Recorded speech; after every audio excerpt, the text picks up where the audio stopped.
ಇನ್ನು ಡಿಸಿಎಂ ಡಿಕೆಶಿ ಎಚ್ಚರಿಕೆಗೂ ಕೂಡ ಕಾಂಗ್ರೆಸ್ ಶಾಸಕರು ಯಾಕೋ ಬಗ್ತಾ ಇದೆ. ಸಿಎಂ ಬದಲಾವಣೆ ಕಿಡಿಗೆ ಶಿವಗಂಗಾ ಬಸವರಾಜ್ ಕಿಚ್ಚಾರಿಸಿದ್ದಾರೆ. ಡಿಕೆಶಿ ಮುಖ್ಯಮಂತ್ರಿ ಆಗಲೇಬೇಕು, ಆಗೇ ಆಗ್ತಾರೆ ಅಂತಿದ್ದಾರೆ. ಡಿಕೆಶಿಯನ್ನ ಸಿಎಂ ಮಾಡಲಿ, ಬಳಿಕ ಡಜನ್ ಡಿಸಿಎಂ ಬೇಕಾದ್ರೂ ಮಾಡಲಿ. ಕೆಪಿಸಿಸಿ ಅಧ್ಯಕ್ಷರನ್ನೇ ಸಿಎಂ ಮಾಡೋದು ಕಾಂಗ್ರೆಸ್ನ ಪದ್ಧತಿ. ಕೆಲ ಕಾರಣಕ್ಕೆ ಸಿದ್ದರಾಮಯ್ಯ ಅವರನ್ನ ಹೈಕಮಾಂಡ್ ಸಿಎಂ ಮಾಡಿದೆ ಅಂತಿದ್ದಾರೆ.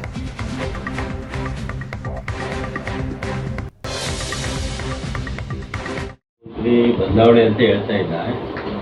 ಏನು ಹಿರಿಯ ಸಚಿವರು ಈ ಹಿಂದೆನೆ ಹೈಕಮಾಂಡ್ ಹಾಗೂ ಕೆಪಿಸಿ ಅಧ್ಯಕ್ಷ ಹೇಳಿದ್ರು, ಯಾರು ಕೂಡ ಮೀಡಿಯಾಗೆ ಮಾತಾಡಬೇಡಿ, ಯಾವುದೇ ರೀತಿಯ ಹೇಳಿಕೆಗಳಿದ್ರೆ ನಮ್ಮ CLP ಮೀಟಿಂಗ್ ಕರೆದ ಸಂದರ್ಭದಲ್ಲಿ ಮಾತಾಡಿ ಅಂತ. ಆದರೂ ಸಹ ಹಿರಿಯ ಸಚಿವರು ಏನು ಮಾಡಿದರೆ, ಸುಮ್ಮನೆ ಚುನಾವಣೆ ಮುಗಿದಿದೆ, ನಾವು 1 ಗೆದ್ದಂತರೂ 9 ಗೆದ್ದಿದ್ದೀವಿ, ಈ ಸಂದರ್ಭದಲ್ಲಿ ಅವರು ಸುಮ್ಮನೆ ಗೊಂದಲ ಕ್ರಿಯೇಟ್ ಮಾಡೋಕ್ಕೆ DCM ಮಾಡಿ, ಜಾತಿ ಒಂದು DCM ಮಾಡಿ ಅಂತ ಹೇಳ್ತಿದ್ರು.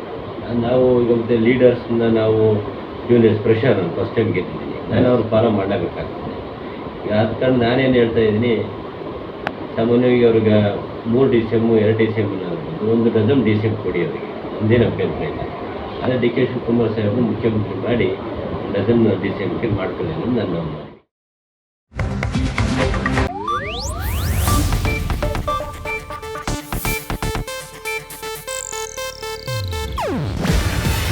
ಇದು ಏಷ್ಯಾನೆಟ್ ನ್ಯೂಸ್ ನೆಟ್ವರ್ಕ್ ಪ್ರಸ್ತುತಿ. ನೀವು ನೋಡ್ತಿದ್ದೀರಾ ಏಷ್ಯಾನೆಟ್ ಸುವರ್ಣ ನ್ಯೂಸ್.